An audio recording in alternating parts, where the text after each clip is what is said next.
بسم اللہ الرحمن الرحیم. معزز ناظرین، ربیع الاول کا بابرک مہینہ پوری دنیا میں جب آتا ہے تو ایک بہار آتی ہے، برکت ہوتی ہے، اور کویت میں بھی اس طرح کا سماں ہوتا ہے.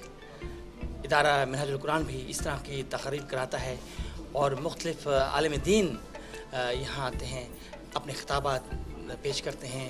یہاں کی جو کمیونٹی ہے، پاکستانی کمیونٹی. آج ہمارے درمیان ایک ایسی شخصیت ہیں، پروفیسر علامہ محمد صادق قریشی صاحب، جو کسی تعریف کے محتاج نہیں. بہت شکریہ آپ یہاں تشریف لائے، ہمیں بہت خوشی ہو رہی ہے. میرا آپ سے سوال ہے as a voice of overseas Pakistani کے حوالے سے، کہ تاکہ ہم آپ کے جو ہے نا وہ میسج جو ہے وہ پوری قوم کو بتا سکیں. ہم بینگ سب مسلمان ہیں، پاکستانی ہیں، ماشاءاللہ اپنے دین سے محبت کرتے ہیں، اور کیوں نہ ہمیں اس ملک سے پیار بھی ہے اور اس مذہب سے بھی پیار ہے. بظاہر ہم آپ سے یہ پوچھنا چاہتے ہیں کہ آپ کا تعلق علامہ ڈاکٹر طاہر القادری صاحب سے وہ کن وجوہات کی وجہ سے مطلب ہوا ہے؟ جی بسم اللہ الرحمن الرحیم. سب سے پہلے تو میں وائس آف اوورسیز کا شکریہ ادا کرتا ہوں کہ آپ نے بڑی محبت اور خلوص سے مجھے کمیونٹی کی طرف اپنا میسیج دینے کا موقع فراہم کیا. اور جو آپ نے سوال کیا ہے کہ میرا بیسیکلی تعلق سندھ کے ایک چھوٹے سے شہر شہداد پور سے ہے. وہاں میں نے حضور سیدی شیخ الاسلام کا میسیج جو ہے وہ 83 میں سنا، اور مجھے تڑپ پیدا ہوئی کیوں نہ میں ان کے ساتھ مل کر جو ہے وہ دین کا علم حاصل کروں. اور مجھے زیادہ خوشی یہ ہوئی کہ یہاں سیکولر اور ریلیجس دونوں تعلیموں کی کمبینیشن تھی. تو میں نے وہاں پر داخلہ لیا اور 6 سال تک میں نے وہاں تعلیم حاصل کی، اور اس کے بعد سے میں شیخ الاسلام ڈاکٹر طاہر القادری صاحب کے حکم پر جو ہے وہ کام اور خدمت سر انجام دے رہا ہوں. تو کیا محسوس کرتے ہیں آپ کے مطلب جب آپ ان کے ساتھ منسلک ہوئے تو کیا خوبیاں آپ نے دیکھی ہوں؟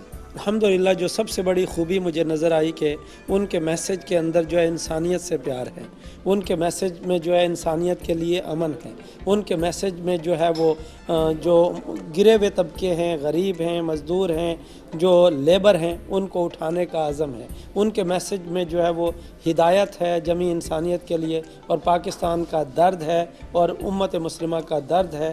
یہ میں نے، اور پھر علم کی ایک تڑپ ہے کہ اللہ تعالیٰ نے انہیں بہت علم دیا ہے اور اس علم کو وہ دنیا بھر میں پھیلا رہے ہیں، اور ہم بھی انہی سے خوشہ چینی کر کے عوام کے سامنے اس میسیج کو رکھ رہے ہیں. آپ ماشاءاللہ اس شعبے سے متعلق ہیں، ماشاءاللہ بہت عرصے سے کام بھی کر رہے ہیں. ہم آپ سے یہ جاننا چاہیں گے کہ آپ بینگ یعنی پروفیسر ہیں، ماشاءاللہ ذاتی زندگی کے حوالے سے بتائیں کہ آپ کیسے ہیں، اپنے بچوں کے ساتھ کیسے ہیں، کس طرح سے آپ کا لوگوں سے عام ملنا جلنا کیسا ہے؟ جی ذاتی زندگی کے حوالے سے میں کوشش کرتا ہوں کہ وے آف رسول اللہ صلی اللہ علیہ وسلم کو فالو کر سکوں اور اس کے مطابق اپنی زندگی جو ہے گزار سکوں. اور میں نے اپنی زندگی کا جو موٹو بنایا ہے، لیو اینڈ لیٹ لیو نہیں بلکہ لیو فار ادرس، یعنی اپنے لیے تو سبھی جیتے ہیں اس جہاں میں، ہے زندگی کا مقصد اوروں کے کام آنا. ہم کچھ جب اس دنیا میں آئے ہیں تو ہمارے رب کا ہم سے تقاضا یہ ہے کہ ہم کنٹریبیوٹ کر کے جائیں ٹوورڈس ہز کریشن، تو ان کے لیے ہم کوئی خدمت کر سکیں. اور جیسے کسی نے کہا تھا کہ میرے محبوب وطن تجھ پہ اگر ہو جہاں بھی نثار، میں یہ سمجھوں گا ٹھکانے لگا سرمایہ تن. یہ زندگی کا مدعا ہے کہ زندگی جو ہے وہ کسی ڈگر پر چل پڑے اور کسی کے کام آ جائے. تو یہ میں نے اپنی زندگی کا موٹو بنایا. بچوں کے لیے بھی میں کوشش کرتا ہوں کہ ان کو ریلیف فراہم کروں، ان کی تعلیم کا ارینجمنٹ کروں، ان کے لیے پیار کا ماحول ہو تاکہ وہ بھی فیوچر میں ایک اچھے شہری بنے، ایک اچھے مسلمان بنے اور ایک اچھے جو ہے وہ انسان بن سکے. آپ ادارہ منہاج القرآن سے وابستہ ہیں، بہت کام کر رہے ہیں، بہت زیادہ کام کر رہے ہیں ماشاءاللہ. تو کتنا وقت آپ اپنے ذاتی وقت دیتے ہیں اپنے آپ کو؟ صورتحال یہ ہے کہ ہماری زندگی تو اسی مشن کے لیے جو ہے وقف ہے، اور ہم جو مشن کی ریکوائرمنٹ ہوتی ہے اس کے ساتھ جو ہے وہ جڑے ہوئے ہیں. جو مشن ہم سے جو ہے وہ ہمیں ذمہ داری دیتا ہے، ہم کوشش کرتے ہیں کہ اللہ تعالیٰ نے جتنی ہمیں صلاحیت دی ہے اس کے مطابق جو ہے وہ خوب سے خوب تر جو ہے وہ ڈیلیور کر سکیں. اس میں پھر ہم اپنا معاملہ اللہ کے سپرد کر دیتے ہیں. اللہ رب العزت جیسے ہمیں چاہے اس طرح رکھے، اور انشاءاللہ اللہ رب العزت نے کبھی ہمیں گرنے نہیں دیا ہے، کبھی جو ہے وہ بہکنے نہیں دیا ہے. اللہ تعالیٰ جو ہے وہ حفاظت کرنے والا ہے. آپ کویت میں آئے ماشاءاللہ، کیسا محسوس کیا آپ نے یہاں کمیونٹی کو، اور یہاں آپ کے جو ورکرز ہیں جو دن رات کام کر رہے ہیں، خاصی بڑی تعداد ہے ان کی، اور یہاں کے جو پاکستانی ہیں ان سے آپ کو کس طرح کیسا لگا؟ میں نے جب میں سیکنڈ ٹائم کویت میں آیا ہوں، اور کویت میں پہلی دفعہ بھی جب میں آیا تھا تو میں نے یہاں پر ایک جو ایٹماسفیئر ہے وہ بڑا پیسفل دیکھا ہے، اور یہاں پر صفائی کا نظام بہت اچھا دیکھا ہے. یہاں میں نے کوئی جو ہے وہ ڈسرپشن نہیں دیکھی. پیار محبت کا یہ ایک عمومی نظام ہے. اور جو مجھے بہت زیادہ خوشی ہوئی ہے وہ یہاں کی مسجدیں ہیں. جب بھی میں کسی مسجد میں جاتا ہوں اتنی خوبصورتی کے ساتھ، اتنی پیار کے ساتھ، اتنی صفائی کے ساتھ مسجد کو جو ہے بنایا گیا، اور خوب سے خوب تر ایک سے بڑھ کے ایک جو ہے مسجد کو بنایا گیا ہے. اور جہاں تک تعلق ہے پاکستانی کمیونٹی کو میں نے بہت سنسیئر پایا ہے. وہ ہارڈ ورکر ہیں، سنسیئر ہیں، قوم کے ساتھ وطن کے ساتھ بڑے مخلص ہیں، ڈیلیور کر رہے ہیں وطن سے دور رہ کر اپنی قوم کے لیے، اپنی فیملیز کے لیے. اور میں ان کو سلوٹ کرتا ہوں کہ وہ اوورسیز ہوتے ہوئے اپنی قوم کے لیے جو ڈیلیور کر رہے ہیں. اور اب آپ جانتے ہیں کہ اگر یہ اوورسیز ہمارے جو ہے وہ ڈیلیور نہ کریں تو ہماری معیشت کہاں کھڑی ہے. تو میں ان کو سلوٹ کرتا ہوں اور ان سے یہی توقع رکھتا ہوں کہ آپ اسلام کے سفیر بن کے رہیں، پاکستان کے سفیر بن کے رہیں، اور قوم کا سرمایہ بن کے رہیں. اور جہاں اپنی فکر کر رہے ہیں وہاں اپنی فیملیز کی اور اپنی بچوں کی بھی فکر جو ہے وہ کریں. نوجوانوں کے لیے اور پاکستانی قوم کے لیے آپ کیا پیغام دیں؟ نوجوانوں کے لیے تو میرا پیغام یہی ہے کہ پلٹ کر جھپٹنا، جھپٹ کر پلٹنا. وہ اپنے آپ کو جو ہے وہ مصروف رکھیں، اپنے آپ کو جیسے قائد اعظم محمد علی جناح نے کہا تھا، کام کام اور بس کام.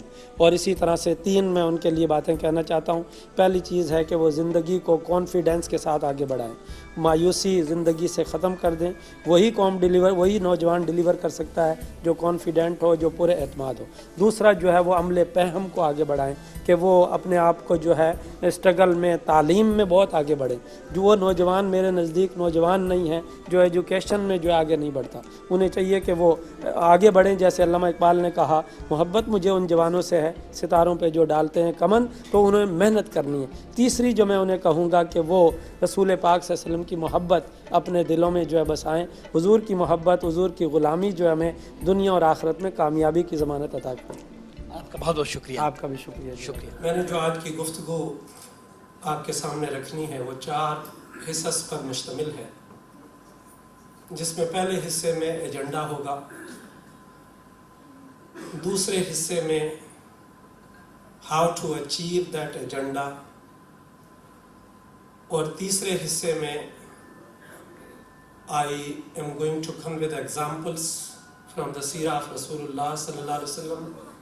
اور جو لاسٹ پارٹ ہے that will be the message of Prophet sallallahu alaihi wasallam for us, for any person who is following Rasulullah sallallahu alaihi wasallam. In the light of Quran and Sunnah, if we see in the Holy Quran, the commandments to stop the drugs came gradually. First commandment we find chapter number 2 verse number 219, yasaluna kanil khamr wal maisir. They ask you about liquor and gambling. Say, major sin lies in both of them. اللہ رب العزت کا لطف و احسان ہے کہ جس نے ہمیں سید الایام کی مبارک رات میں اور ماہ ربیع الاول کے برکتوں والے مہینے میں ایک بار پھر ذکر مصطفیٰ صلی اللہ علیہ وسلم کی مجلس میں حاضری کی توفیق عطا فرمائے. دعا ہے اللہ رب العزت ہم سب کو جتنے زندگی کے سانس ہیں آقا علیہ الصلوۃ والسلام کی محبت، حضور کا عشق اور حضور کی امت کی خدمت کی توفیق عطا فرمائے.